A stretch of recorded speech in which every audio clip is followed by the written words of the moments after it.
The other thing about Japan that was really cool, this is all coming back to me now. I'm getting into the groove again. But the other thing that was also crazy was the subway stations. So not all subway stations, to be clear, were like this. But when you think of like subway station, I guess, it might be hard for you Americans to understand this because you don't have subways in most of your country. Sorry. But when you think of like subway station, they're like kind of shit. Okay? They're kind of trash in most places in like North America at least. Like even the biggest subway station in Toronto, Union Station, that's like the big station. There's like not much to do there. There's like a Tim Hortons and like a Sephora to go at to, and there's like a liquor store, and there's like a bank, I guess, and there's maybe like 1 or 2 shops.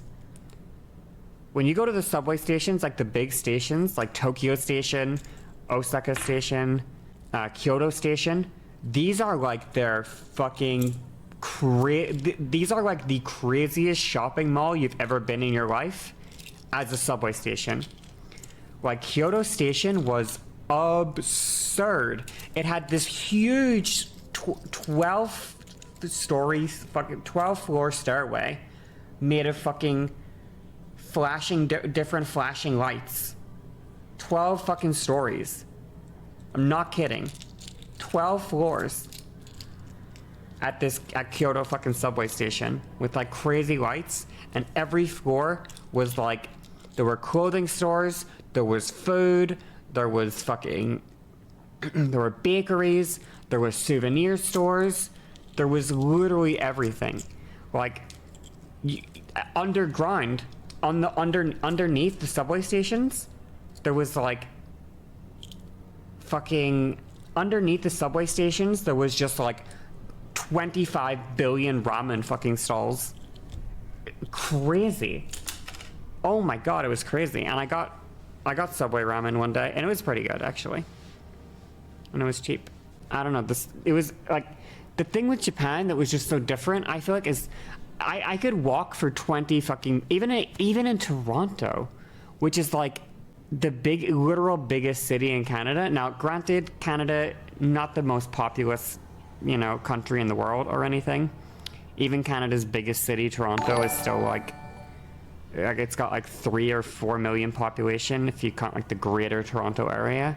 So like even this is not the biggest city, but like again, and for comparison, Tokyo has like 40 million population in like the greater area.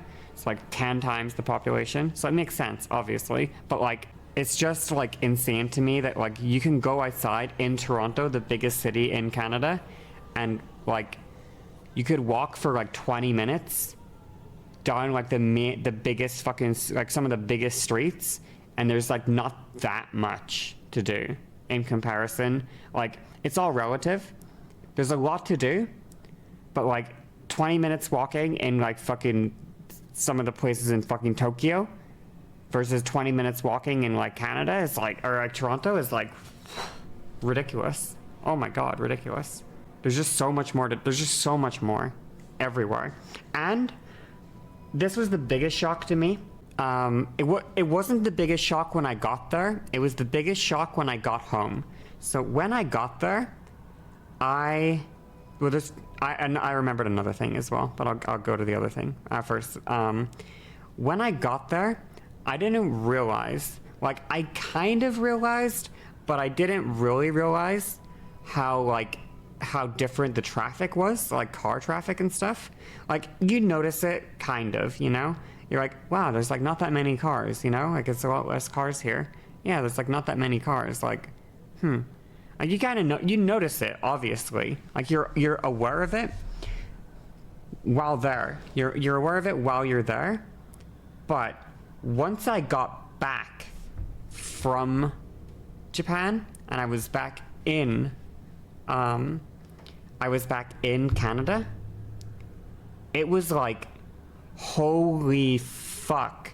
I am it. Like we took a Uber back from the airport because we had like our luggage and shit, and we were stuck in like fucking. We were stuck in traffic. Like, it took like 2 hours to get from the fucking airport to my apartment because it was just like full fucking traffic, like bumper to bumper fucking traffic on the fucking highway, and like at parts of the city, and people just slamming on their horns when they have nowhere to go. Like, why are you honking? Why are you honking right now, bro? The cars can't move. The person in front of you can't move. Why does you honking do anything? What are you doing, bro? Like, what are you doing? Why are you honking? I didn't even realize until I came back. I didn't hear a car horn one time in Japan. I didn't hear one car horn.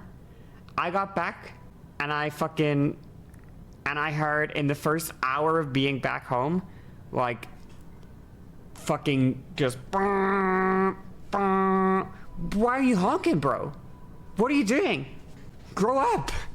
I don't know. Get over yourself. It was awful. So yeah, I didn't realize how fucked the traffic was until I got back, actually. Like I didn't appreciate how much better traffic was in Japan till I got back. Then I realized, okay, shit, it fucking sucks here.